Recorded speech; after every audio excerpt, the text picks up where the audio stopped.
Good evening, everybody. Check one, two. If the audio sounds fine to you, then that's great for us. So, a quick check audio, which seems to be the most important part of the show, at 9:03.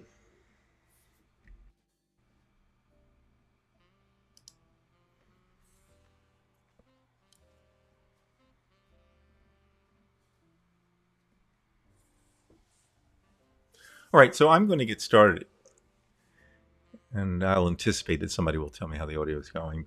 My name is Brian Weinstein. My co-host is David Price. We are Divided We Stand. You can find us on Facebook. We have a group page called the Divided We Stand group page. We've had this page for around 3 years or so, or a little bit longer right now. This page is dedicated to those people who believe that it is an untenable position to negotiate with the Republican Party and that we must remain divided, especially in these days where the Republican Party is so dissimilar to the Republican Party of the past. You can also find us at YouTube. The channel is called Divided We Stand. We would appreciate if you would subscribe to our channel if you like what you see. The channel is not monetized. We don't look for anything. We just want to share ideas and data and commiserate concerning the situation. Also, if you are a member on Facebook, please do a search for Divided We Stand, and that is the Divided We Stand group. We do ask that you agree to our rules. We don't want to see any trolls get in. We had one last week. We had a boot out. We do have a few Trumpers who try to get into the group, but we do our best, and that's why we have to have you answer a few questions before you come aboard. All right, so thank you very much. And again, please subscribe to our channel. We're not looking for any money from anybody. Okay, we're not spam. We're real. So without any further ado, as I usually say, that overused phrase, David Price from Arlington, Virginia. Dave, how are you? I'm okay. How are you, Brian? Dave, I would say that physically I'm kind of okay, but mentally it's been difficult the last few weeks. Can I make a suggestion, Brian? Why don't I, you put yourself on camera instead of just showing me responding to what you say? well, they say Better. sometimes it's good to have the opposite happening because you want No, to see you the just don't know what. reaction. Be honest. You just don't know what the hell you're doing. It's okay. Right. So anyway, I'll tell you what, we'll put both of us on. How's that? All right. And we'll get that out of there for here. All right. So, Dave, what's got me down? Well, there's really nothing different over the last 3 years or so, but I think it just keeps getting worse. And I think it started with, Peter Navarro. He's going to have to go to court, and he's a real son of a bitch. But he made me think of Steve Bannon. Steve Bannon was convicted for not obeying a subpoena, but he was allowed to be out on appeal because of the judges, because of that particular judge.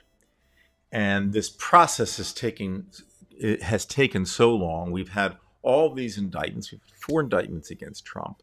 We've had the co-conspirators indicted. But for me, it's not happening fast enough. I'm so impatient. And then in the back of my head, I keep thinking about the Supreme Court with Clarence Thomas. He's another son of a bitch.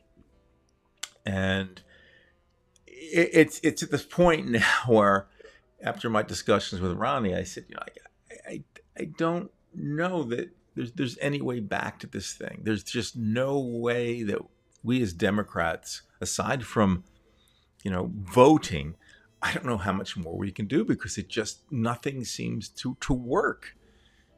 Maybe I'm just a purveyor of gloom and doom, but my mind isn't feeling too good about the situation, Dave. So that's the best way I can explain it to you. Why? What's wrong with America today? What in the hell could be wrong Oh, with that's our going to need some country? sarcasm. What are you? You're not a patriot, which I will talk about a little bit tonight about America's look at patriotism or where we supposedly stand. Um, okay. First of all, yes, the courts are moving to hear Trump's innocence or guilt. Courts are slow, Brian. They're very, very slow. And look, it's very simple. Trump's attorneys will try to delay everything because of this provision, which is absolute to be absurd. It's absolutely absurd. I'm sorry. I don't want to hear anything other than this. A president cannot be charged and tried for a crime while in office. Huh? What if Trump did what he said? What if he goes into New York and guns somebody down? Do you realize that he can't be charged? Of course, unless he's a Democrat. That's when they would make the exception. No, they don't. This was Democrats who put this in, Brian. It wasn't Republicans. It's a old DOJ ruling. So it's there. Now, could it be overturned? Yes. Could the courts find against it? But, at this point, it is clear that the Department of Justice, whether it's Democrat, Republican, whatever, has issued a ruling that says, in essence, the President of the United States is above the law. Now, part of that, I think, was put into effect for the idea of trumped up charges, no play on words of Trump. But right now, it's counterproductive to what we need. So Trump's going to be delay. Use an old basketball analogy. I don't know if anybody's old enough to remember this. I don't know even if you are, Brian, or if you followed basketball enough to know. University of North Carolina, years and years ago with Dean Smith, before there was a shot clock in basketball, used to do the four corners stall. Correct. And basically what you would do, you would have one guy, the center, maybe in the middle, floating around, and then four, and you just put the ball around. You weren't in any hurry to do anything with it. The idea was you score, you get the lead toward the end of the game, and you freeze the ball. And that's what Trump's attorneys want to do right now, and Trump himself, freeze the ball. Now, the question is, can they do it? Well, that's up to the judges presiding over the cases. They're the ones, a judge is ultimately responsible for setting the timetable. Now, attorneys for both sides can urge. It would be interesting. I don't know that you could. I don't think you could take that to the Supreme Court. I think that's just a judge's prerogative to say, okay, we're going to start this trial on X date, whether you're ready or not. So for people like you, Brian, and there are millions of you, and I'm not saying I'm not part of it either, we would like to see justice now. We made up our minds, Brian. We made up our minds. Donald Trump is guilty. No question in my mind. However, 1/3 of the American people do not believe that. They believe Donald Trump is innocent. And they believe that it's a Democratic cabal, if you will, to bring Donald Trump down. So it's not like we were speaking with one voice, right? You mentioned the Supreme Court, and of course that's always in the background. We always have to remember, it bears repeating, to understand the court is not apolitical. It is political. And currently it consists of 6 conservatives and 3 liberals. And they happen to break down by party, 6 Republicans, 3 Democrats. Therefore, any ruling, anything that gets to the Supreme Court, whether it be abortion, whether it be gay rights, whether it be who should be president of the United States, conservatives have a decided advantage. And there's nothing we're going to do to change that. We've talked about on the show ad infinitum. And yes, could you expand the court? The answer is yes. But so far, it would be extremely difficult. There'd be a lot of opposition. And President Biden, for whatever his reasons, has said he doesn't think that's the route to go. So at this point, we're looking at the Supreme Court frozen the way it is. And I don't see anything going to happen with what Thomas came out and said, three more trips, I think. He took, sponsored by billionaires. Right. Alito has questionable financial dealings. So now, not only do we have the president who can be above the law, the Supreme Court is above the law. Right. We're in trouble. Right. And naively, people say, well, let's get out of this way, let's get out of that way. It isn't easy, Brian. It's not easy to change the Constitution of the United States. And I think for America to get back on track, we're going to have to change the Constitution of the United States. I don't see any hope unless we do some of these things. Well, all these gloomy things we've been talking about, you can just roll them up in one ball. But I have one that I want to add, which will relate to what I want to talk about a little bit tonight, and that is states. I think the Republicans obviously are going to try to win the election by any means possible. But even in the event that they don't win, it seems as like they're trying to isolate red states from the federal government. And it seems as though they have these crypto Republican semi-states, like what I like to say is the states like Florida, Louisiana, Texas. Yeah. I would consider one of those. South Carolina. Don't leave South that Carolina. Okay, well, it state. seems like almost as if it's a plan to have a de facto separate government, like a confederacy, truly, but not in the sense that, we have 1860, but it's in the idea that, look, if we can't beat Biden or can't beat the Democrats as far as having a president where we don't get anything moving, and by the way, nothing's moving. You can look at what's happening in Congress. They're just bringing up shit about Biden and Hunter Biden, but they're not getting anything done. And if anything, they're trying to make things worse. They're trying to make the economy worse. They're trying to embarrass Biden. DeSantis doesn't want to show up when Biden comes down to Florida because he doesn't want to have the intention to look like he's in any way supporting Biden. So it seems as though they're already on their own route, these states, especially Florida and especially Texas. So I want to show you the consequences of that tonight. Okay. So let's just take a quick peek. I would like to,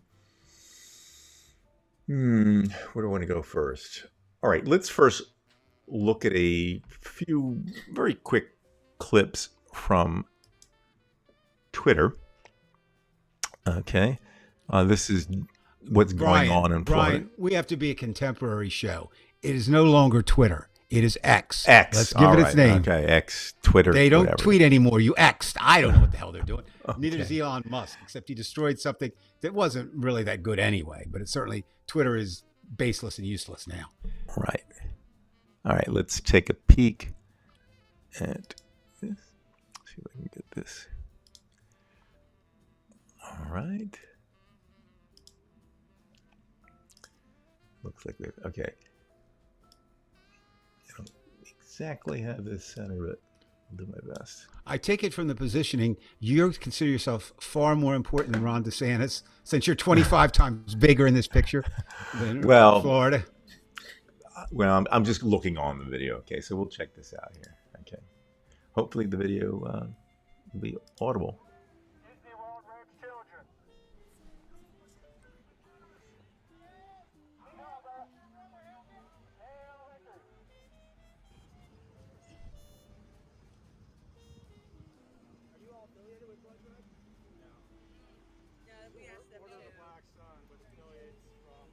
Could we stop it right there, Brian? Sure. Hold on. Why do you need to go any further? Don't really know, Seriously. but No, seriously. I mean, what the fuck was that? Put it back up. The scene before that. want to go back to it? Yeah, I want to go back to just what you right before this, like 3 seconds before this. Right there. Stop it. Okay, let's look at the two sides. Do they even... They shouldn't even be in the same universe, okay? Let's think about that. Let my people go. Where does that come from, Brian? Do you know? Well, from the civil rights movement. And from No. slavery. No, long before that. Oh. I should know. Okay, we go back It's to the Old your boy. Testament. Right. The Old Testament. For Moses, you know. Right. What am I talking about? Charlton Heston told Yul Brynner, let my people go. So I should have remembered Charlton Heston, yes. You've got there is a biblical reference. They're co-opting everything. And basically was used in, as you pointed out, was used in the civil rights movement. Now, I don't know of anybody in world history who'd been more opposed to civil rights than the gentleman who's named in the other. Did you thank Hitler today? Let's think about that for a moment. Let's repeat that. Did you thank Hitler today? Did you, Brian? No. Would you ever consider it? No. Of no right-thinking person, and I don't mean right as politically right, I'm talking about right as correct, should even entertain such thoughts. And of course, to add insult to injury, if you will, you've got the Nazi salute in that photo. Now, we are America. We do have free speech, and we should have free speech. But we're in a very difficult position right now in that free speech is not absolute. Right. Okay. People hold it as it is. It's not. For example, use something you're familiar with that I'm familiar with. We were both teachers. We're both teachers in the same school district, Bridgeton, which is a town of 20,000 plus in southern New Jersey. And at one point, I think you were there, I don't know. We had a very active president of the Teachers Association, just for sake of name, because he's very influential by being a teacher, George McLaughlin. No longer with I us. remember him, absolutely. My first year, I did duty with him 1 year. Right. And George wanted to make some statements about what was going on in the schools. And the school district said that anything could only be made, you could only make it as a private citizen. You couldn't speak on behalf of the schools. So there's a limit to, there's certainly limits in the public domain, same as, certainly you're not entitled to go tell your boss, go fuck yourself without some kind of ramifications held there. Now, what we're looking at, though, with the Hitler, and did you thank Hitler today, and the Nazi salute, they're just enticing the media just by doing that. Do you have the right to preach and encourage hate? And the answer is yes, you do, unless you actively provoke it. I understand that, and I wasn't showing that to say, oh my God, like look at what's happening here, but they're allowing this shit. I understand that it's it's perfectly legal to say that you like Hitler. That's just the way the law works. My problem is it's becoming hip in Florida to do this kind of thing. There's no question about that. Number one, Florida has two very bad things going for it. It has three actually. It has an inordinate number of Republicans, okay, and an even more inordinate number of old people who skew more conservative than young people. And thirdly, it has a Cuban population that is very anti-Castro, which is fine, but that makes them anti-Democrat, pro-Republican, when who knows now? I mean, if Castro were alive, Trump might like Fidel Castro. Who knows? I mean, the way he likes dictators, Fidel would probably be one of the people he might look up to. Now, T-Bone says no rational or logical person would utter this nonsense these associations do here in Florida today. Absolutely, and that's what you got. So, if people aren't rational and they aren't logical, how can you expect them to do the right thing? They can't. So in other words, this idea, and Mr. Biden, I think it was admirable, but you're wrong. You're not going to govern in any way with compromise. It's not going to happen. Right. He's not fooling himself. Or wishing, again, I've said it before. I'm not really sure. I think he may be, actually. I don't think he's naive. I don't think it's that. I think he may be hopeful. What Barack Obama ran, a campaign kind of on hope, the idea, and we saw how that worked out. It worked out pretty well for Obama. I mean, he was reelected, and American people were accepting. But at the same time, Barack Obama brought about, just by his mere presence and the fact that he was a black man, brought about so much of what we're finding today, which is either disguised or non-disguised hatred of minorities, specifically, you could say African Americans, but it extends beyond that. And that's what you have. Florida is one example, Texas. But it gets worse if you look at it this way, Brian. You talk about divided we stand and divided America. It's basically the divisions are easy to see. It's the two coasts, right?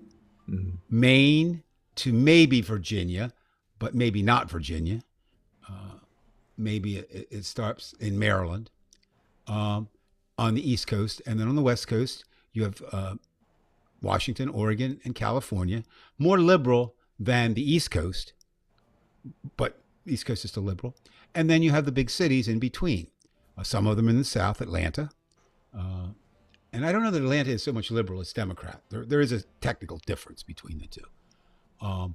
And would you say Chicago, the majority would be African American Democrats in Atlanta? and that's what you're looking at. And big cities. So you've got even your state that you like your former state where you went to college, Ohio, which goes back and forth between being a red state and maybe hopefully a purple state, and then they do this and then they do that, et cetera, back and forth. But even there, the large cities, Cincinnati, right, Columbus, where you have colleges, they also skew more liberal. Now, I think you have to look at Florida. I think you're wise to choose Florida to look at.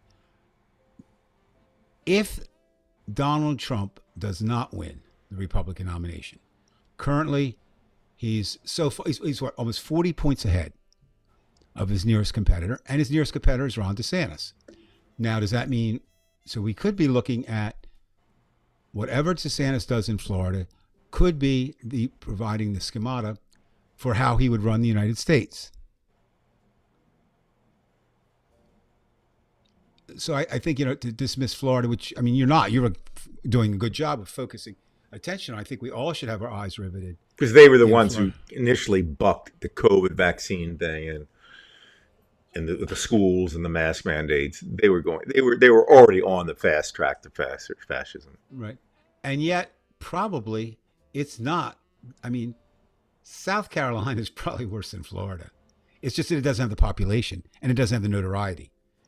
South Carolina doesn't, a lot of this was, Ron DeSantis standing up to Mickey Mouse and Disney, right? Well, they only have Disney there. There's only two places Disney exists in America, Florida and California. California's not going to take them on because they shouldn't be taken on. You can complain about their prices.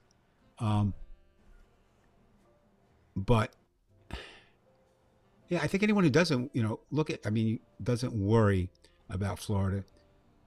But again, as I say, in the coast, I read this statistic. I assume it still holds. It was a couple of years ago I saw it, which is actually terrifying. A vote in Montana, one single vote in Montana, is 17 times more powerful than one federal vote in California. Mm-hmm. Because fewer people, but they still get two senators. Right. Now, speaking of Montana, it just happens to be, that's going to be one of the states that decides whether Democrats control the Senate or not. John Tester is a Democrat and currently holds the seat there. Can he hold in a general election? That we don't know. And you can bet the Republicans are really going to go after him. And I think, why you would focus a lot of money there. The idea of states, we're there. We're there. We're as friggin' divided state-wise as we were in the Civil War. Don't let anybody kid you. But Alabama, they're not even respecting the order of the Supreme Court. They're just doing what they want. And that's what we have. Now, the question is, what do you do about it? That's why I'm so frustrated with the Democratic Party right now. What would you do, Brian? What do you do? I'm not saying defeatist here. I'm just saying, what would you do? What could be done to change the situation? Well, when they need FEMA help, I don't know how you do it, but maybe you drag it out so that those governors seem embarrassed and you go into well, first of all, you have to have a propaganda war. You have to win that war. How do you win the war, Brian? Well, first of all, you have the bully pulpit. You can get up there and you can speak. You have Joe Biden in the bully pulpit. He's not going to speak. Well, that's a problem. That's a problem. This See, this is where I get upset. Whether you can say that Bernie would have won or not. Bernie would have handled this in a much tougher fashion. He wouldn't have played around at all, And and that's the truth. he wouldn't have been effective in anything either. I mean, I was a Bernie Well, supporter. you're right. You still have to I mean, negotiate it, but at um, least he would not have played this semantic game. Like, I believe we can all come together. No, this is a well, war. well,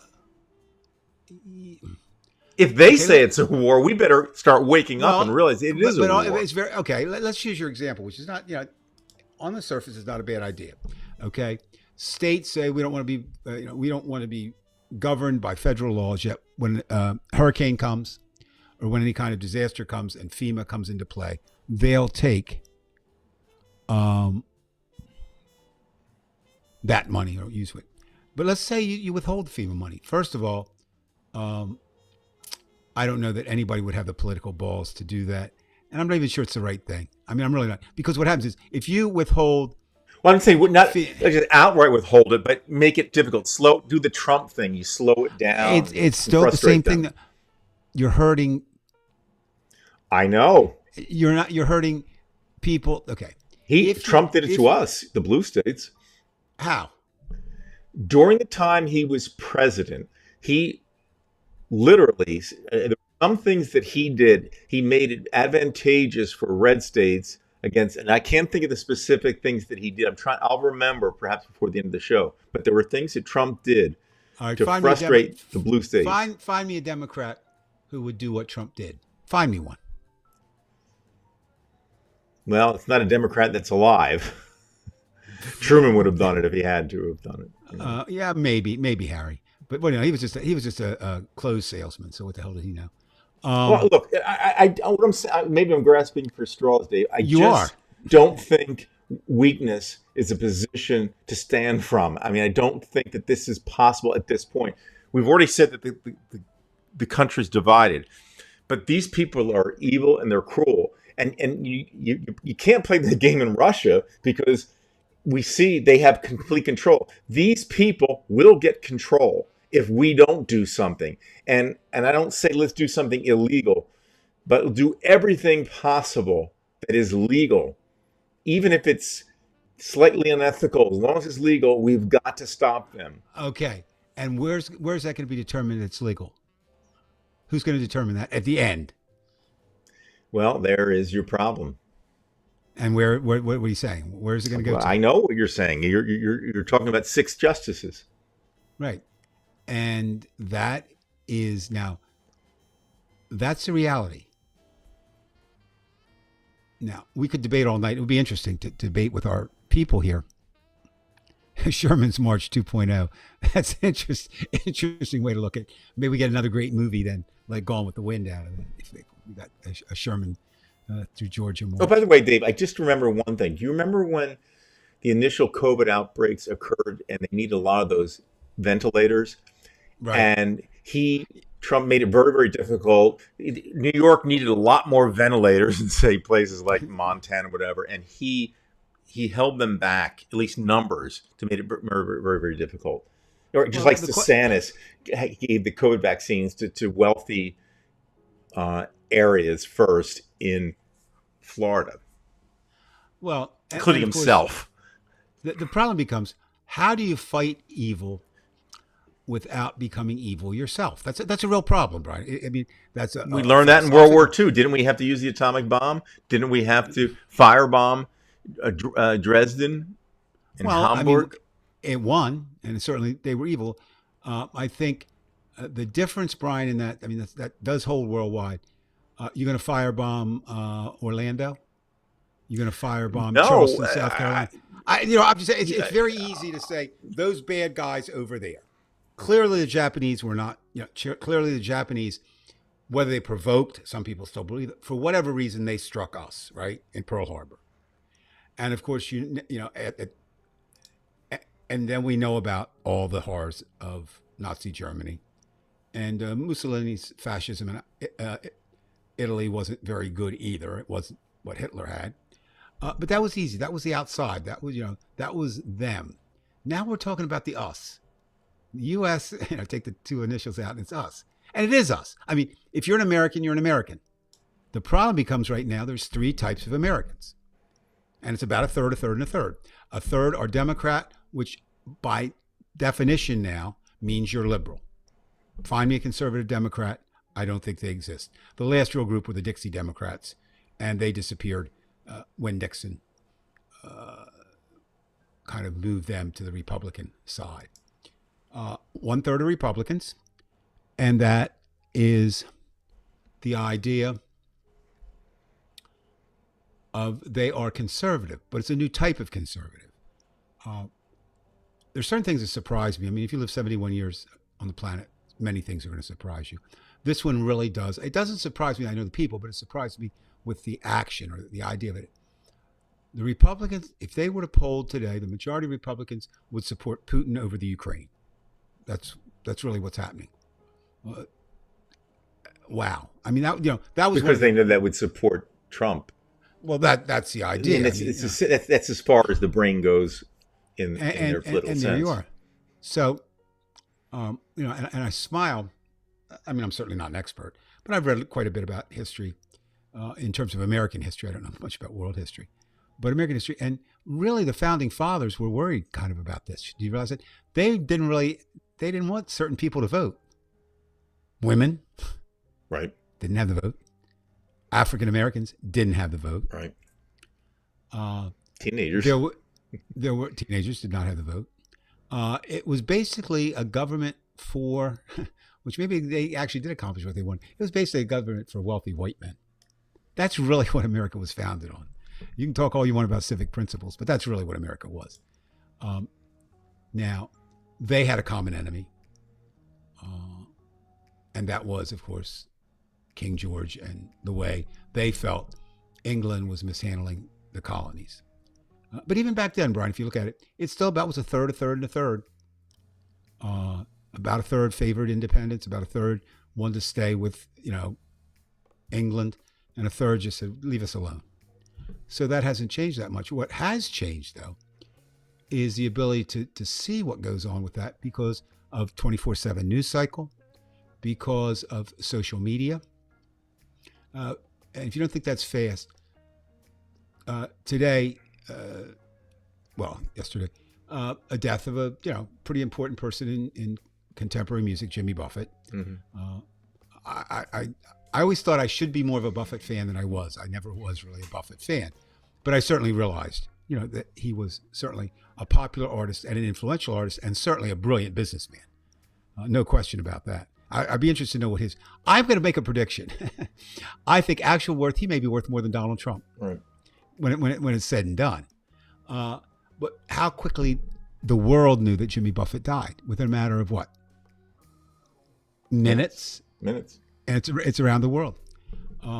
So we've never had that before, which I think puts a different spin on the idea that we can do that we can do something like that. It would be interesting, and I don't know the answer to this. It would be interesting to see what is the worst state if you are a liberal. Be hard. I think it would come down to Florida or Texas. Of all the states, right? I would say Florida and Texas. But it might not be. It might. But Florida's, the vote's close enough. There are plenty of liberals in Florida, but it's very difficult them to stay there.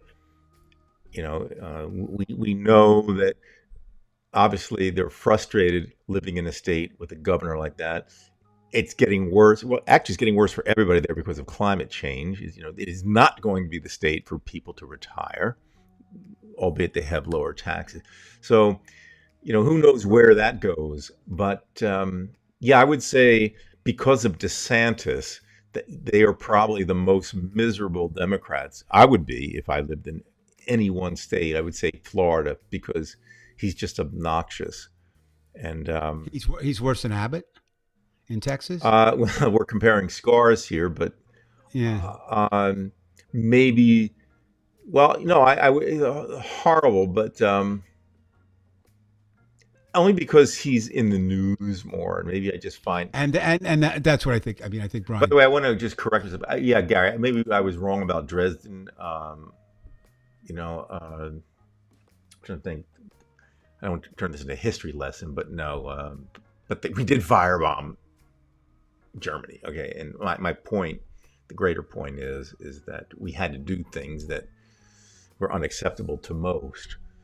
It wasn't even a military target per se, I suppose. Not like some other cities, perhaps. I don't know, but I could be wrong. But the point is, we had to do some dirty things. You know, again, a lot of people had to lose their lives at Normandy. My point back to you is that was easier done because they were the others. Right. The literal others. I mean, they had another form of government. And many of the people there were behind it. Okay. So, now we're looking at what do you do internally? Well, one of the things, I think this week, and I think Gary kind of put it up earlier, about this wasn't a bad week or something. It really wasn't, okay? A couple of things were under the surface. And I think one that I'd like to talk about a minute, because again, it reflects where we are and where we aren't and where we should be, is Mitch McConnell, who is the single most powerful Republican in America today in office. Interesting. Is he more powerful than Donald Trump? At one time he was, but right now maybe, I'd say no. Yeah. In terms of influence, who's more intimidated of each other? Is Trump more intimidated of McConnell, or is McConnell more intimidated of? And I would say McConnell. I don't think either one of them is intimidated by. I think McConnell's afraid of Trump. He doesn't like him, but he's afraid of him. That's just my opinion. The very fact that he. I think McConnell didn't vote for impeachment. I think McConnell thinks McConnell's the most important. Let's see what T-Bone has up here. Feudalism, right? Tribalism, millennium. Empire, another millennium. Maybe democracy is not something like a permanent turning point. Perhaps it was an experiment which failed. And T-Bone, people are going to be horrified. I think you've got an excellent point. I'll use myself for example. I kind of naively thought that democracy would be here forever. I didn't really give it much thought, right? But I thought, hell, we survived Nixon, which up until Trump was the biggest challenge to democracy in my lifetime. We survived the Civil War. Interesting, if that alternate history thing. What if the South had won? And it was just a matter. You realize, I laugh, but it's kind of funny living here, in Washington D.C. now. I realize how close Manassas is. And that was the first major battle of the Civil War. I mean, the bombing in, or the siege in Charleston was first, but the first major battle. And there are very qualified military historians who believe that if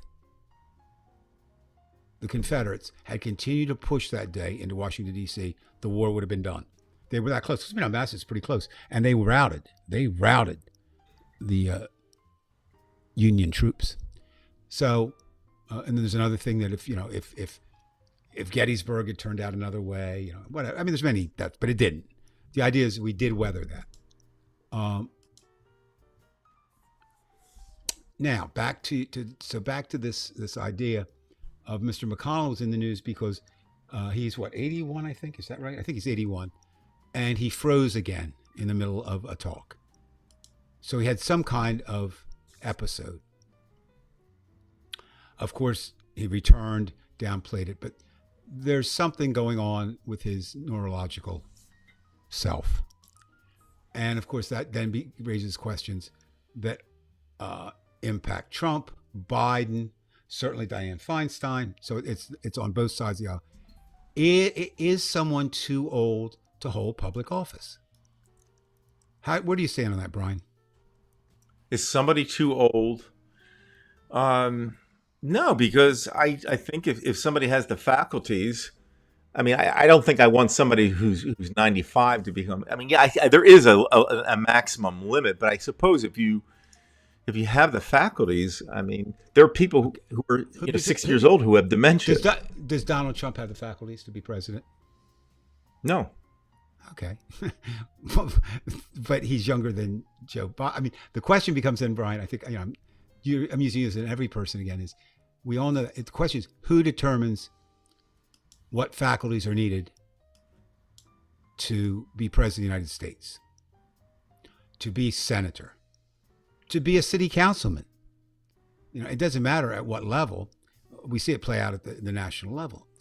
And there was a, I want to get this right. So let me look. I did write this down. I don't usually look things down. There was a representative, Dean Phillips, who's out of Michigan, and he's a Democrat. Mm-hmm. And he believes that we should immediately get some kind of age limits in terms of government. He also, which I thought was interesting, he in the same things as he calls for term limits, and he cited both McConnell and Dianne Feinstein as reasons why. Certainly Feinstein she's not who she was 50 years ago or 40 years ago or 30 years ago or maybe even 10 years ago. Senator from California. He says that, we do need to have some kind of age cutoff. We said it before, we said it again. I think it's very important to continue to understand. For the President of the United States, you only need three things, right? You need to be 35, you need to be a natural born American citizen, and you, and I'll use a Rick Perry here, and I can't remember the third thing now. The idea of it is you have to have been here for 15 years, something like that, in the country. McConnell, let's see what we got here. Senators become the adult seniors. Yeah, that's what a lot of people are saying, T-Bone, and it's hard to argue. Certainly, Brian, the Senate, the United States Senate, they said is the oldest organization in age-wise, meaning if you're, the average age of senators is the oldest organization probably in America. And indeed, that's true. I can't think, you have police forces that are, that long. Teaching staffs aren't there. Now, we were talking before about who decides. Well, one of your favorite Republican politicians, Nikki Haley, former governor, right? She's come up with an idea that proposes cognitive tests for all public offices. Mm-hmm. Can you imagine what that would do? Well, that's who designs giving everybody a driving test every 3 months. Yeah, well, yeah. That's at what point, certainly there are 85-year-olds who are more suited to hold a position than 25-year-olds. What are you finding there on the firebombing? I see you're doing behind us the firebombing. Yeah, there was firebombing in Dresden, apparently. Well, there was. Okay. I think what Gary was saying was, maybe that wasn't. I don't know. I shouldn't. No, we shouldn't have done it. Maybe he said that. Gary can. Yeah, that's how I. The only reason I put it up, I wanted to find out because I don't want to be incorrect. If I'm incorrect, I'm incorrect. But I want to make sure that we clarify about Dresden. Right. Okay. So, my point is, we probably do need to do something about term limits, but you know why we can't? Where are term limits specified? Do you know? Where are term limits specified? Yes. Or terms. For the presidency, there's 2 terms. That's specified. Correct. But not in Congress. Delbert Latta right. in Ohio was, I think, for 27 straight years at least. Right. And then his son became the basic thing is 27th district in Congress, in the House, and in the Senate.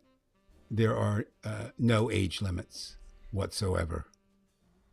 Well, there are no age limits to the NFL, but you don't find too many 50-year-old players. It's a matter of what you can and you can't do.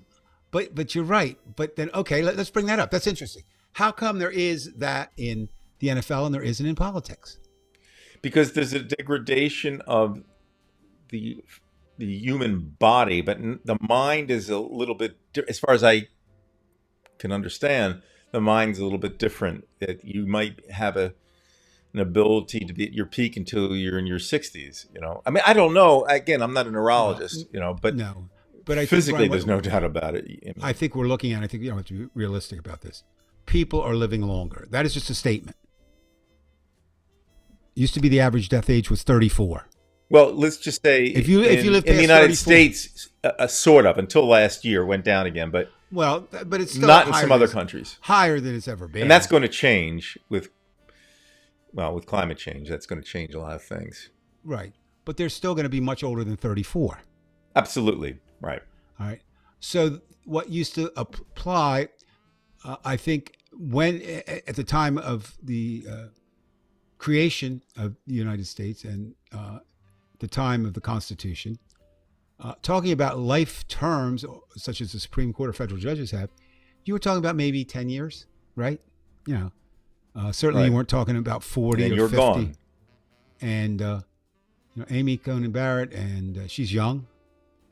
The Supreme Court justices, Kavanaugh is not old compared to. But why, Dave, when you bring this up, and I understand it, and you understand what I'm going to say, it's just that now, you have that with no age restrictions.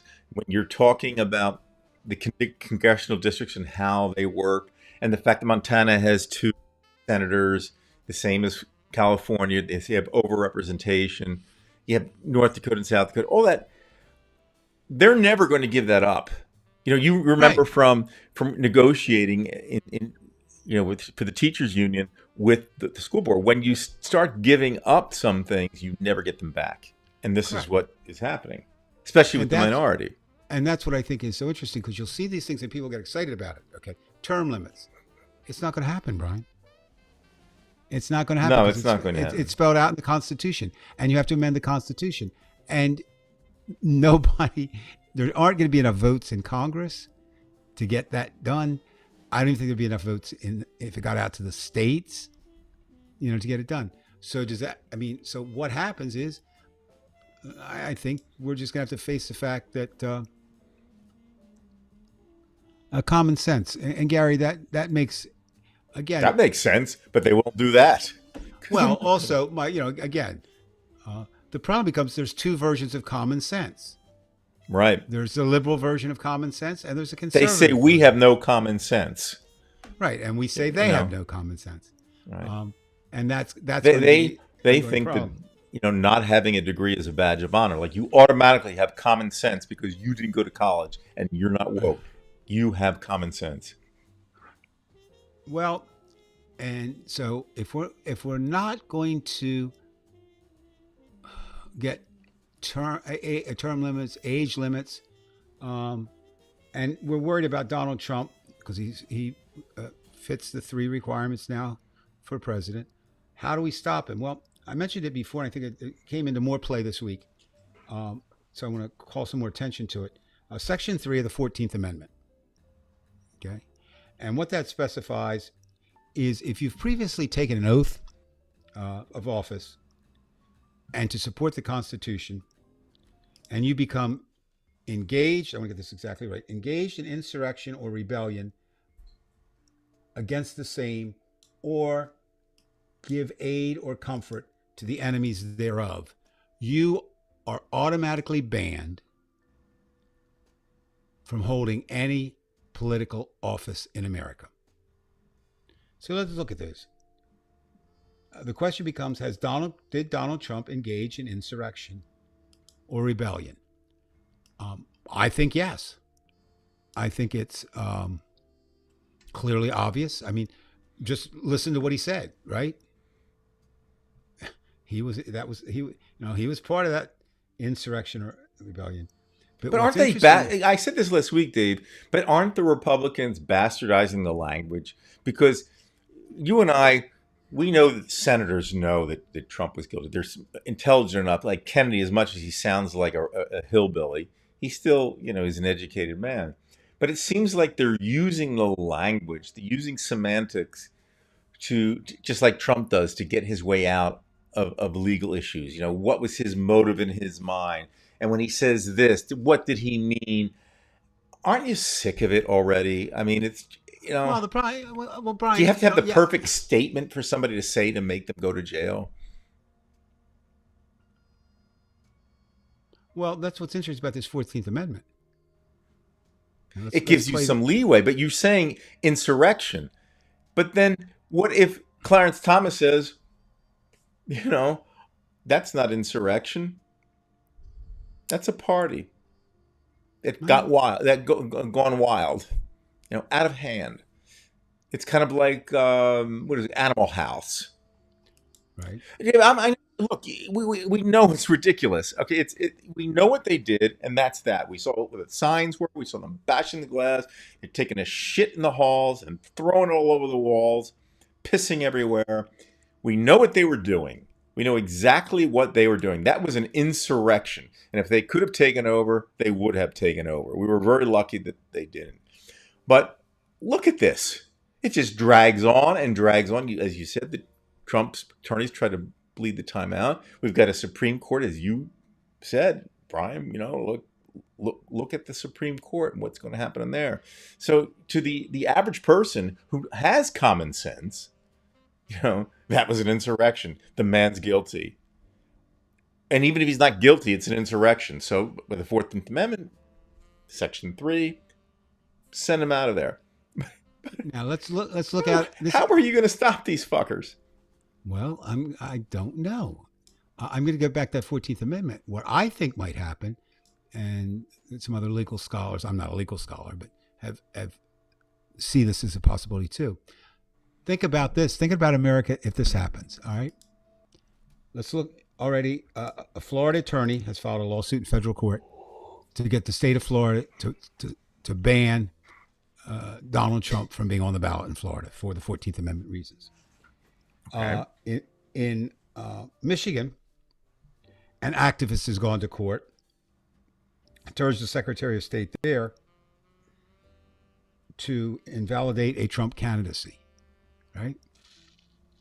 In New Hampshire, two Republicans, actually, they're the Attorney General and the Secretary of State, are reviewing the legal issues involved in invoking the 14th Amendment to prohibit Trump from being placed on the ballot in New Hampshire. I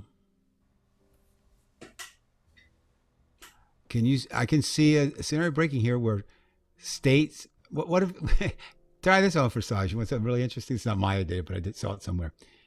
That if states keep Trump off the ballot, what happens? How do you keep someone off the ballot? 70? Well, it was already shot down. Well, one judge already shot that down. Was it yesterday? But that's just one judge. I'm just saying this is going to play out state by state by state. I guarantee it's not going to happen.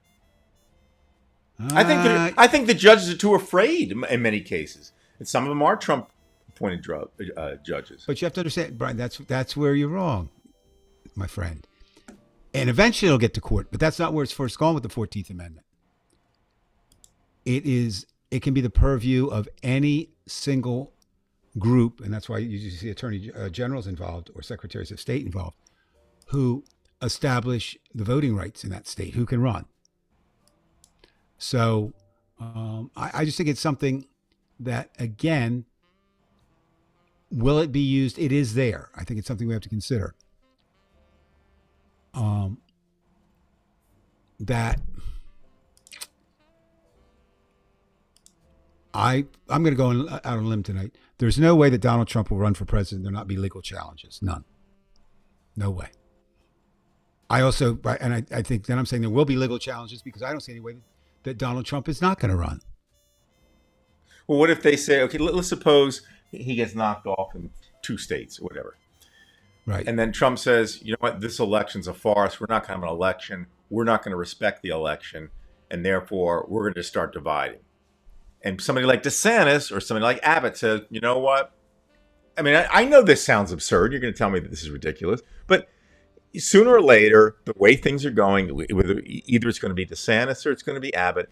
If Trump gets pushed off the ballot on these states or something, really points in the direction where a lot of these people are going to start, going to jail or going to prison, including maybe some of these congressmen who voted, against, certifying the election. I don't doubt that somebody's going to take the shot and say, we're seceding. And then what do you do? I mean, I don't know. I mean, you have two options. You have two options. You let him secede, and say, okay, bye. or you force them back in as we did in the Civil War. Yeah, well, that's one hell of a thing to go because Gary, I'm not questioning you. I just I'm that when you late say on that. that. I'm late on that. No, I So want that would set a bad precedent. Dave. Gary, let me know what you're. I mean, what I said so many things, and I'm not saying it wouldn't set a bad precedent, but what is it that you're referring to there? yeah, I'll try to post it Some, quickly, Gary. My apologies. Whoever's saying hello from Facebook, hello. I don't know who that is. It might be Emily or it might be somebody else. I don't know. Bill, whoever it is, hello. Your name doesn't come up unless it has this agreement, with Ecamm. So, but Gary, I can't go on until you let me know. yeah, Gary, here we well, go. Here we go. Yeah, Here we go. that was. Is that it? Or no? Maybe not. Did you mention that after being pushed off stages now? No. Oh, me. He's talking to me. No, he was talking to me before. Had my name. Right. He did. So, Gary, just be a little more specific on that, and I'll post it. You know what? I'm sitting here tonight thinking it's 9:58 or 9:59, I guess actually now. In 2023, and if we went back, sorry, if we went back to, well, let's say 2015. Okay. 8 years ago. Could you conceive of America being where it is tonight 8 years ago? Yes. I couldn't. You could. I could not. I've been thinking, again, I keep saying this. I'm not saying Trump. I didn't predict Trump, and I didn't think Trump was going to win. But it was obvious because I was angry like this to a lesser degree, but very angry with what happened with Obama, where they kept going against Obama. And then again, Gingrich was saying, okay, we are, and you saw it with who was the minority different minority speakers, but one of them went to prison. But they were going to say, we're not going to negotiate with the Democratic Party. And that changed politics in general. And Trump just exponentially. Okay, but would you? Okay, let me try it this way.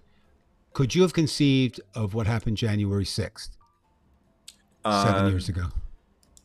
I could not. 7 years ago, no. But I could. I could have predicted January 6th the year before because Bill Maher was saying this. We didn't know in what form. We all knew that there was going to be a rally there on January 6th, and I had heard about things going on. My sister-in-law knew some right-wing guy saying shit's going down, but we didn't know what that was. And you knew that even on the internet, you were seeing things pass around that it was possible they were going to do something. But you're right. I never would have suspected something like that and let me 3 ask years you another ago question. Or 7 years ago. Yeah. Let me ask you this. Could you conceive of what happened and there only be the limit of actions against the people that have been? I mean, one guy just this week got 17 years, I think. And prison. 4 policemen committed suicide.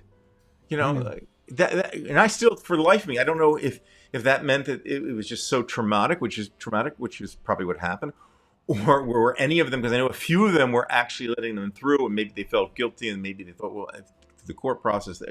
I have no idea. My guess is it was so traumatic that they just took themselves out. I have no idea. And this, ever since Epstein, committed suicide, I don't know what to think. Ivana Trump, all these things, everything's happening so quickly now, Dave, even though the process of law is going slowly, as you mentioned. But it's just like climate change. You see it getting worse, and it's happening. Like all the things that's, even our colleagues, Dave, used to say, well, climate change, these things happen over millions of years anyway. 1/3 of Americans do not believe climate change is real. Yeah. And probably another third think it's not human induced. It's almost unthinkable that it's like saying 2 + 2 = 17. It just doesn't seem to make sense. I mean, there's a certain line you can't pass. I mean, when you see the evidence. I'm not a scientist, but We know who the scientists are, and maybe they'll find one who goes against it, and that's the person who works for Shell. And now we're going to come back around to social media, and that one can be just as influential as the 99 of the 100 in the other way, because his voice or her voice gets out to the people who want to hear that. And therefore can say with the influence of one person because of the propaganda. Yeah, and it's just the idea that it's there. And so basically what we've talked about tonight is we're fucked. Yes. Really we are. Now, does that mean you give up? No, of course it doesn't mean you give up. But it means we have to look at Florida, because they and Texas are where you can kind of sense where the rest of these red states are going to go. Because well, you want to know something? I'm going to say something now that wouldn't bother me if states seceded. What would be the problem with that? I would think you'd have to ask Abraham Lincoln. Is what? Yeah, well, that's what Abraham Lincoln thought. He had to ponder that. Like, maybe I'll just let him go. Fuck it. Yeah. And I'm sure he actually thought that for a while, but he probably... I think the difference was smaller, not as many states, pretty clearly divided in terms a much easier decision. It would be very hard to declare war on Florida.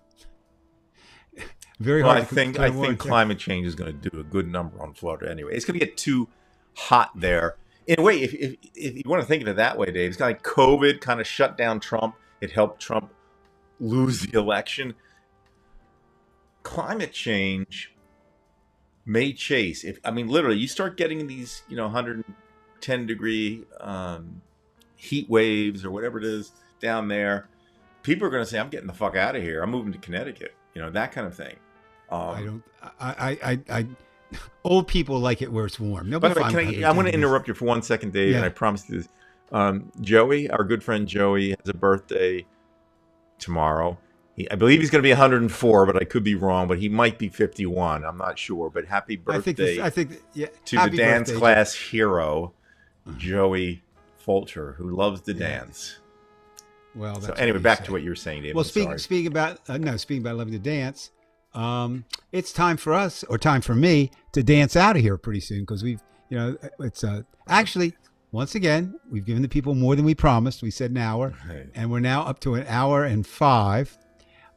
He's right about that. They produce 29% of the GDP, but they take most of the federal government money. That's the shit too. That's a crime. But that's not a fact. That's not a fact. That's what they would say. That's not a fact. It is a fact. You're absolutely right. And I think, what was it? Was it Daniel Moynihan? Somebody said once, everyone is entitled to their own opinion, but you're not entitled to your own facts. And I think that's what we have to try to figure out. How do you handle people who can have an influence on you when their facts are not your facts? Well, there's only one person I know of who did that well, and that was Christopher Hitchens. Unfortunately, he's dead. He's the guy I would have wanted at this time period. But why?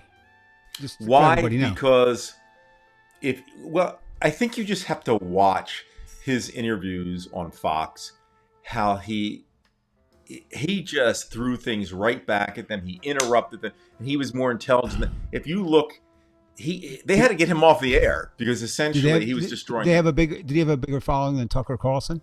Did he have a bigger following than Sean Hannity? The thing was, he would be on Hannity's show. Did he have a bigger following than Rush Limbaugh? Did he have? And that's what I think. Well, that's a problem, Dave. Right. And I think maybe we need a Howard Stern type to deal with him. I don't know, but you need somebody to put them in their places. Howard Stern once was pro-Trump. Right, he's not anymore. But oh no, he's not anymore. I'm not a fan of Howard Stern anymore either. But but that's before we knew how far this guy was going to take it. I was never a fan of Donald Trump.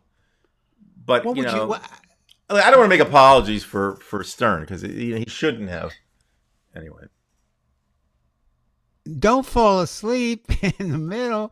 Fall asleep after the show's done. Enjoy media. See, what do I want to say at the end of this? She says she loves the show, by the way. And I found that's good. The show. Thank you, Lisa. Now, what I I'm trying to think, I want to put this for a second. Okay. Yeah, we're really, Brian. I mean, we're not just being alarmists here. We're in serious trouble. Did you ever consider retiring to Florida ever in your life? Did you ever think that in your mind, like Florida? I'm not. This is not a No, gotcha question. I just want to no, know. no, no, no. But again, it's a personal choice.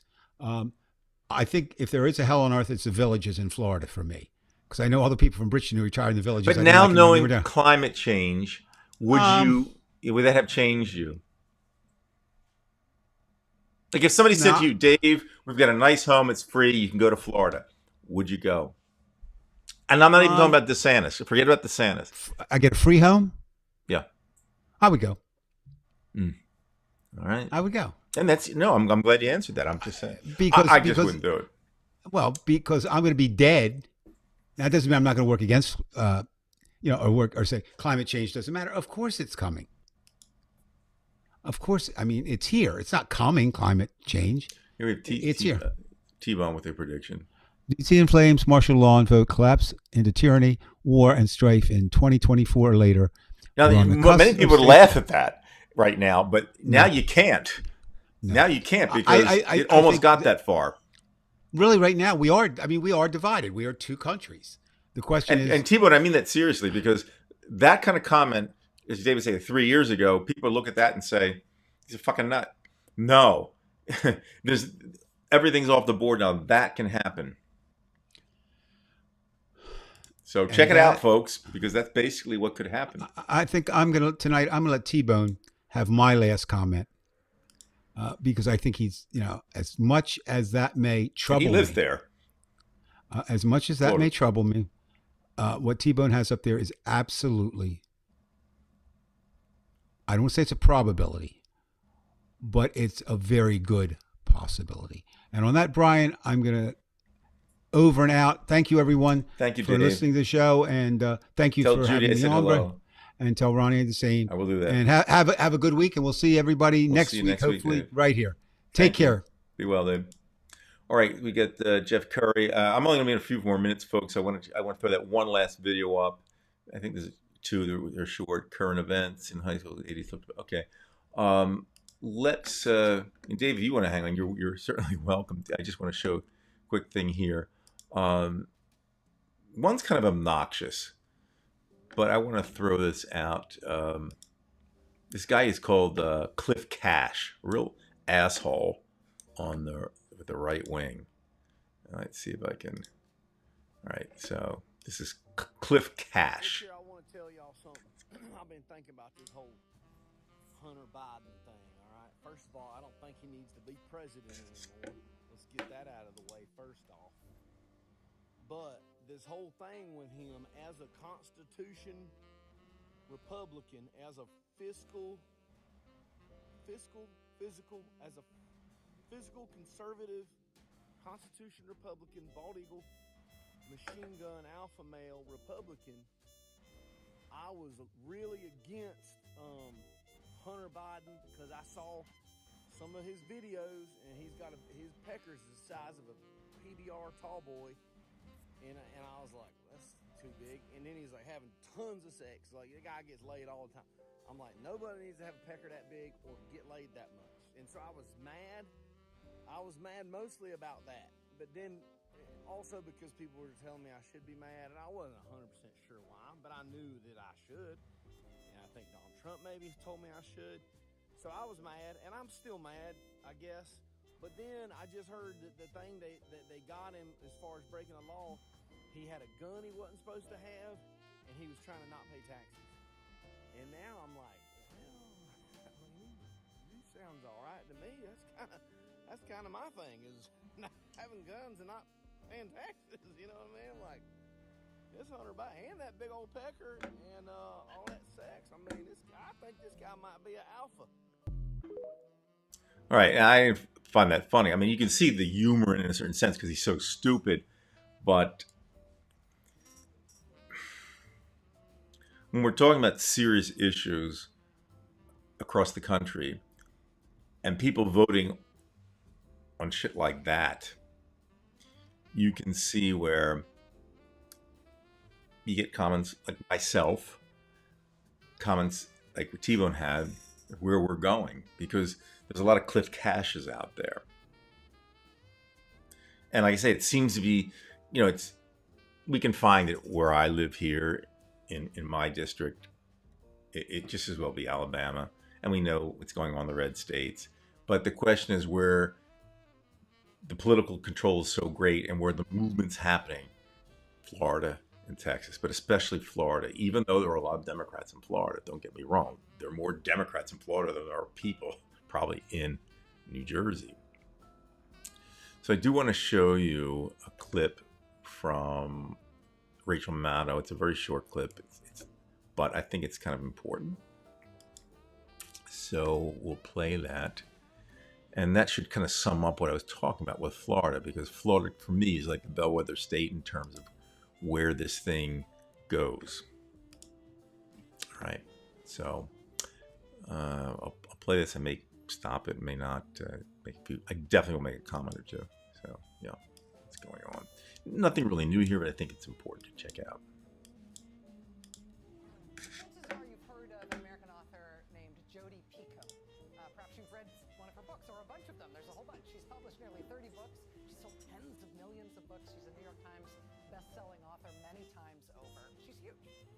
And a few days ago, Jodi Picoult was shocked to learn that one of her books has now been banned. The book is called The Storyteller. It's a book about the Holocaust. And a county in Florida has now banned it from its school libraries under Republican Governor Ron DeSantis. So there, even there, as we've been talking about Florida going their own route, thinking about even counties, we get even more local. Like, if we can't get the state to move completely at this moment now, we're going to, as a county, we're going to do these things. For the school boards. So again, they're coming from the ground up, these people, and they're putting the flag, the stake in the ground, and saying, okay, this is where we're going to do this thing. And it gets more and more difficult because there's no oversight to this. There's no oversight. So the banning of books in a particular district or a particular county. And again, so you may not even have the secession that I'm talking about, but you have a de facto fascist state occurring. It's de facto. DeSantis' broad, vague new laws governing what kids can and cannot read. Jodi Picoult responded with this. She said, quote, "The Storyteller is a novel about the Holocaust. It chronicles the growth of anti-Semitism and fascism in Nazi Germany. It's a strange irony that a parent wanted this particular book removed because it felt a bit like history repeating itself." That feeling, that stuff we thought maybe we had left behind, is rearing its head again. That is happening a lot these days. Last week, House Republicans held a hearing supposedly on the origins of COVID-19. They invited as their expert witness this guy, famous for writing a book that claims, among other things, that Jewish people are genetically evolved. They are biologically programmed to love money. That was their expert who they brought in on the science of COVID. Meanwhile, here's a picture of former President Trump's adult son, Eric. He's the one on the left, the blonde. Are you able to hear this now? I noticed you tell me the volume. I'm sorry I didn't catch it, but were you able to hear that now? If you can, check. I don't know. Is it the volume on me? On these videos, surely look. Now you got it. Okay. All right. All right. So you probably couldn't see the other. Maybe I'll throw the other one back on after I get done this. One there. Here he is hanging out with a guy who he's now traveling the country with. The guy on his left, our right, is an anti-Semitic conspiracy theorist who says the Jews did 9/11 and that Hitler was fighting, quote, the same people that we're trying to take down today. Eric Trump and this Jews did 9/11 guy are traveling the country now as part of something called the Reawaken America Tour.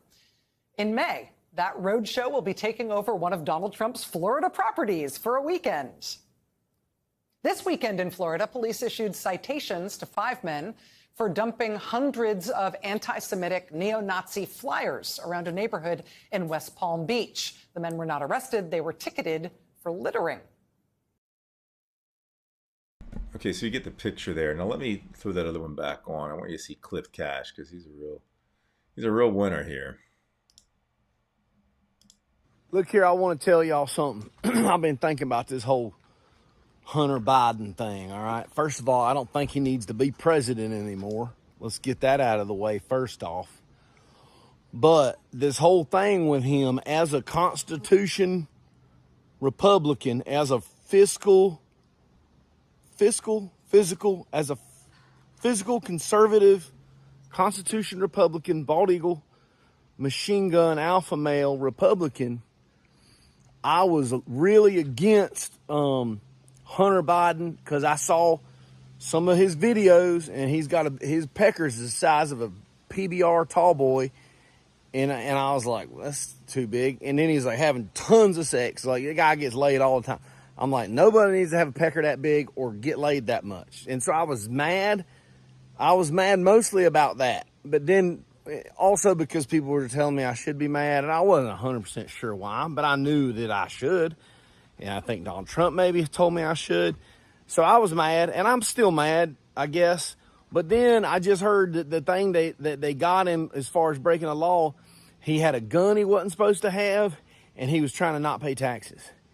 And now I'm like, well, I mean, he sounds all right to me. That's kind of my thing, is not having guns and not paying taxes. You know what I mean? Like, this Hunter Biden and that big old pecker and all that sex. I mean, I think this guy might be an alpha.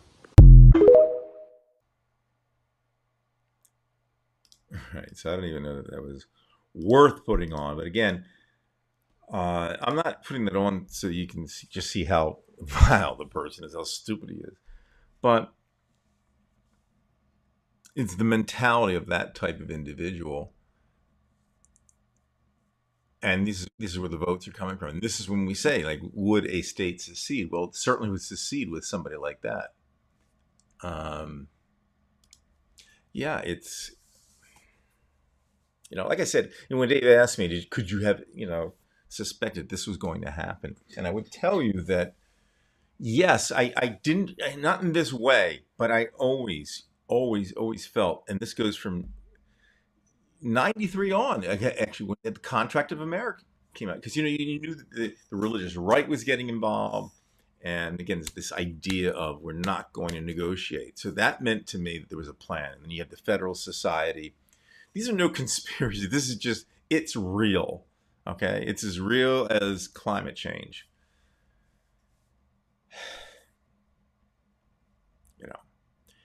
The one advantage we have, you and I, as long as Biden's president, he can do something. If it ever got to the point where they're going to do some nasty stuff, you could make them pay. And when Dave said, well, what do you do? How far do you go? Well, I ask you, how far would you personally go if somebody did something to you or a family member or a pet that was extremely cruel and you knew was wrong? Will you defend yourself? I mean, I don't want to see, the hurly-burly occur.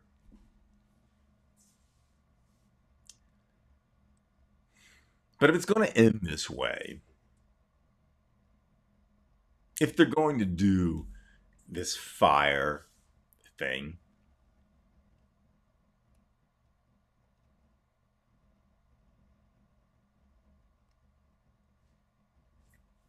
then you have to do certain things. I'm not asking you or saying that I'm going to go out and do something. No, I'm not. I am not that type of person. But if the country is going to be threatened to the point where these people are going to do violent acts and make a lot of people suffer and things suffer, then I think the president has the right to do whatever he has to do to stop it. I don't know that Joe Biden is that type of person. If I had been president, I would be.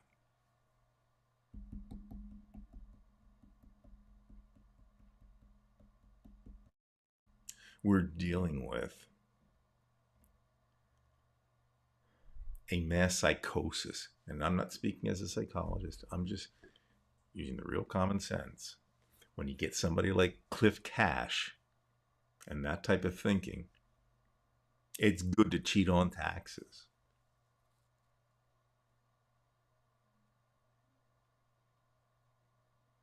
In general, Republicans, let's just cheat because the government cheats us. They want to go over the bridge, but they don't want to pay the toll for it. They want me to do it. And you.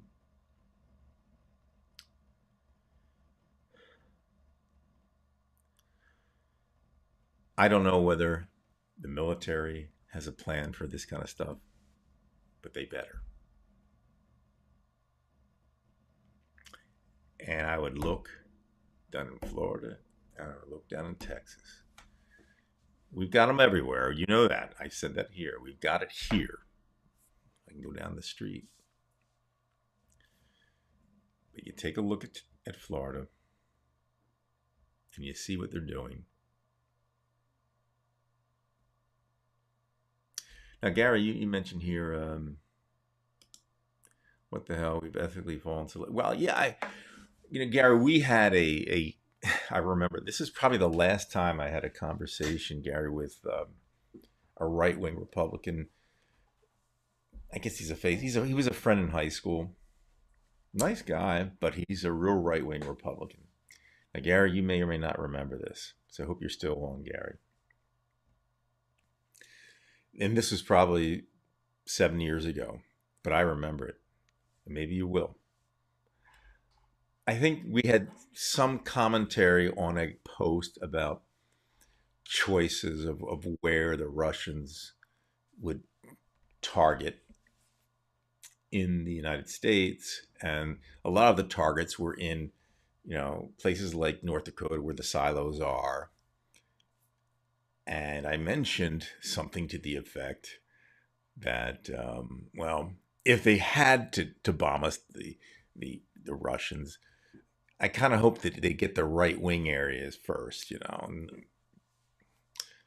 And then you, I think, said some kind of comment like, well, if you had to make a choice between the two, it was like Sophie's Choice. You knew which one you were going to do. Well, my friend, he hated that. He hated what you said, and he hated what I said. And we don't comment anymore. We had arguments back and forth a little bit. This was 7 years ago, so it doesn't happen anymore. I mean, it's divided. I mean, you notice most of my posts are not political on my personal page. It's just not worth it. But I remember that. And that kind of related to what you just said, the thinking, our ethics have gone so low. I don't know that our ethics have gone so low. We've just run out of choices, ethical choices to make. We have to make the most ethical of that which is remaining, that choice. And I think that we all understand this. Some of us not only understand, but feel better. Like I would say, we have a lot of members on the Facebook page who live in this state. In fact, I think the largest percentage of our members come from Texas. But people like T-Bone, where they actually live and they see it every day, I'm sure he sees a few signs like I do. Look, Florida, and we're not talking, West Palm or Miami here. You get the real sense of what's happening. You know what I mean? You get the real sense of how bad this thing is and how far this thing can go. And I'm not here to scare anybody like that. It's just, it's kind of like, when you're a teacher and you see a situation get out of control in the cafeteria, you just know that there's a possibility. If you didn't have the teachers in the cafeteria, this goes anywhere in the country, you can kind of guess what's going to happen.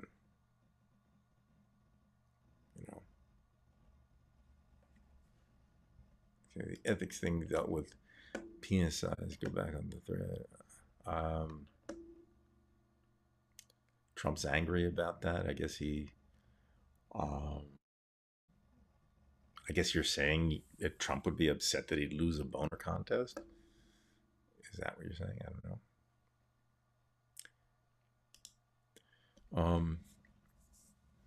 Mississippi broke my heart talking to them when I was there. In fact, I stayed 3 days to find more facts, and the question I had at the time, a sad forsaken place. Yeah, Mississippi. It's this time. It's literally going to be burning too. So maybe climate change will kind of do the COVID thing for us, and just help us politically. It's awful, Mississippi, just awful. I mean, it's like the 1800s there. Okay, this is going in between everybody here. Yes, okay. Central Florida is where I'm at, right? And I didn't want to specifically say that, Tiva, until you said it. But now that you've said it, I suppose Central Florida is not quite as bad as the Panhandle, because the Panhandle is really, even though it's Florida, it's kind of like Georgia, Alabama, like the most, deliverance parts. But Central Florida is no picnic, and they're closer to the liberals in the southern part, so they're probably really angry. Yeah, I have to be careful here. Yes, Mississippi was bad. We were there a few years ago, but up in a cabin in the mountains.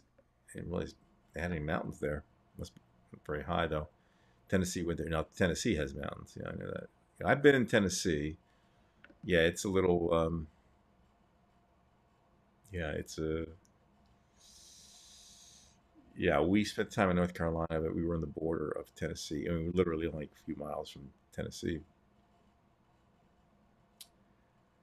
It was kind of like when you watch the movie Deliverances before the bad shit happened. It was like, the tension started building. I think that's how I felt, how my wife felt when we were in Tennessee. There was there was no like Ned Beatty thing happening, but it was this sense that when people look at you, like you're not from these parts of the woods. No, fellow, I'm not. So you're always kind of like this.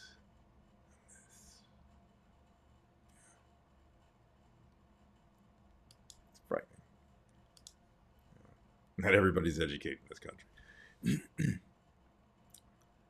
All right, Gary, yes. Can't travel right now. In case I gotta leave the house. Does anyone in Mississippi wear shoes? Well, they wear boots, right? I don't want to get like that. I mean, but I know what you're saying. I was there 12 years ago for one bad year. Hudson. It's beautiful. McCarthy has trials. If the Republican Party wins 2024, well, I could say the prospective right-wing backlash given the current Biden impeachment rhetoric are threats I think they'll carry out. You're in Scotland, but you're absolutely right. You might as well be right here because you understand. You get it.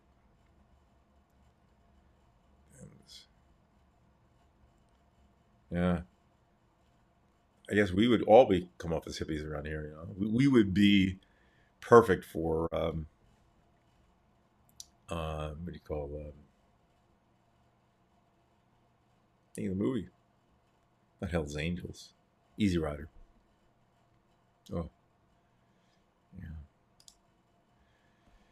T-Bone, yeah, my mom keeps me here as well. I go to the Walmart and back here for the rest of the week. I leave the house only 4-5 times out of the month because that's rough going. First of all, you have to take care of your mother, but it's out there that's the problem, right? And you know it, T-Bone, and because you think clearly, you see clearly, and I'll use a metaphor or analogy, I suppose you say. We're kind of like the groundhog that, when it senses danger, it gets upright, and, like this. But the squirrel has to look around constantly. I think there's a danger mechanism that we as progressives have, that we sense it, we smell it. And unfortunately, even in liberal states, you have conservatives who are interspersed. As Dave says, it's very difficult to isolate these things. And then they come out, and then you have the Parkland shootings and things like that. These people are dangerous wherever you live. And as long as they get away with it, they're going to continue. Like that asshole who was convicted from January 6th, starts doing the alligator tears, and then as he walks out and he's convicted and sentenced, he says Trump won. Because he wants his pardon, right?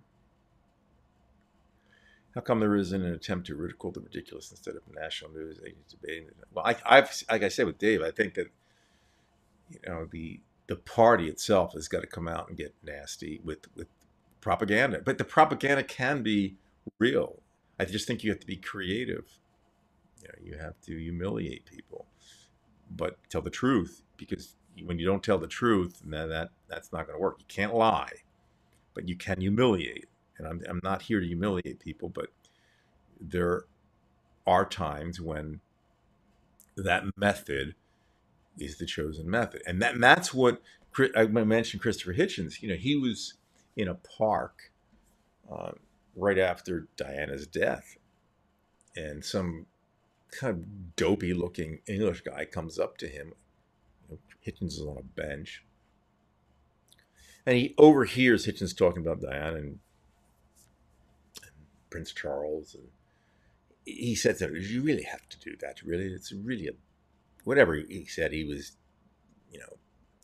he was upset with Hitchens, and instead of Hitchens going to his typical argument of facts, this or that, he said, you're stupider than you look. So he knew his audience and where he should go. And the guy did look stupid, but I don't get into stigmatizing people in terms of their physical traits. It's not part of my thing. But Hitchens knew what to do and when to do it and what language to use. He had a great command of the English language. That's why when you read something by Hitchens, it's easy to read, but yet he's got a tremendous vocabulary. And it kind of makes sense because the man knows his audience and he writes clearly. Even if you don't know an individual word or two here or there, you get the picture. I miss him. He's just fantastic. He was fantastic. And that's another thing too. We're all, aside from all this bullshit going on politically and with the country, all of us have these needs that we have to tend to for people in our family, especially as our family ages out. My family, my parents, are gone, but there was about 7 years of just, Alzheimer's. My dad was failing. He didn't have Alzheimer's, but nursing home, trips to the hospital. And when you have to be around somebody with dementia and how vicious they can be, it wears down on you. And that's just a branch of the tree, if you know what I mean.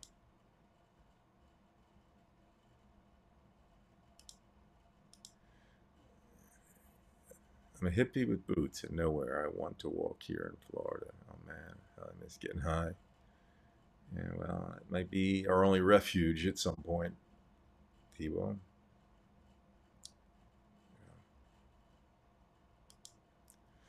Walked past the wig store, danced at the Fillmore. I'm completely stoned. I'm hippie, I'm trippy, I'm gypsy, and my own. I'll stay a week and I'll get the crabs and take a bus back home.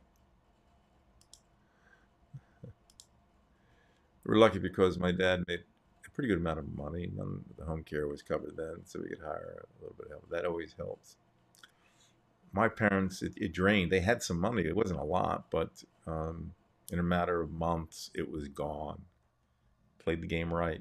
No trust funds, no nothing. It was a horrible period. Because it was one thing, I didn't care about the money not getting it, but because there was nothing, literally nothing. I gave up money, in travel. I didn't reimburse myself or like that kind of thing. But it's the time you give up. And T-Bone, you know this. It's the time you have to give up. You never get it back. And you take abuse. But I have empathy. I had empathy for my parents. They were sick. Especially my mother. She was really sick.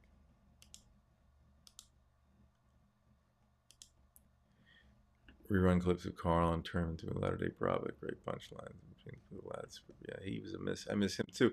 Because he was a latter day Lenny Bruce. Bruce was a hero of mine. He was genius. I like George Carlin, but Bruce figured it out quickly. He knew politicians. He knew the justice system in and out. I was driving around my dad around by a river while drinking whiskey. Got him home, and Mom asked if he'd been drinking. I said, I didn't see him with beer. Okay. Yeah. I have heavy religious Republican parents. They get a lot of eye rolls from me. They've learned over a period of time to take a seat or walk away. Love them dearly, but soon accept it. Well, I can't say my parents were conservative. They weren't. They were liberal. Not exactly liberal like I am, I suppose. But when you extend the family, when you look at my aunts and uncles, they're all right-wing conservatives. My cousins, I think for the most part, are Republican and Trumpers. Some other ones I haven't even kept in contact with, and I assume it's because I am who I am. I get it, T-Bone.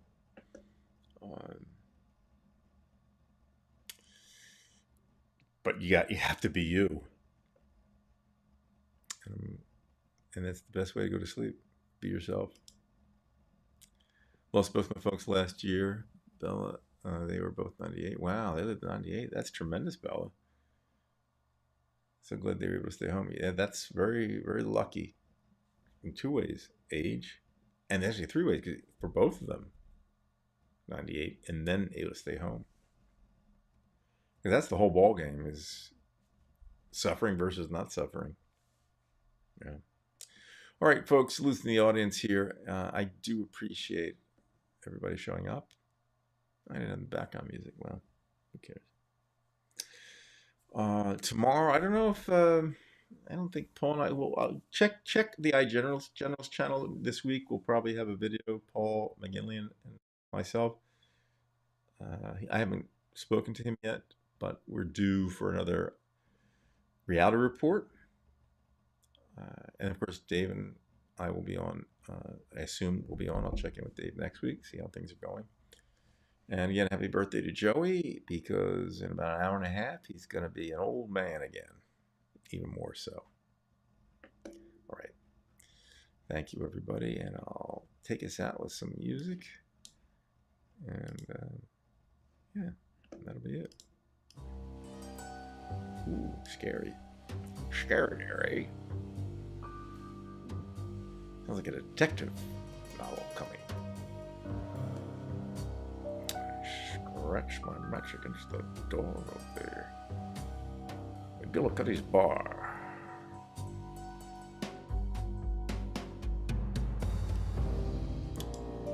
Foggy night. People walking around, staring aimlessly into the fog. Danger everywhere.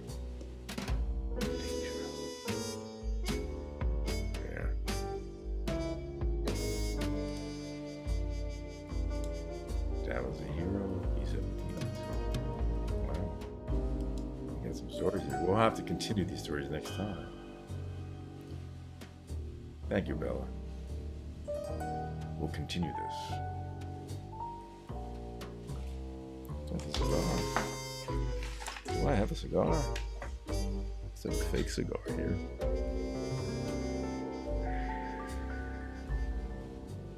right, everybody.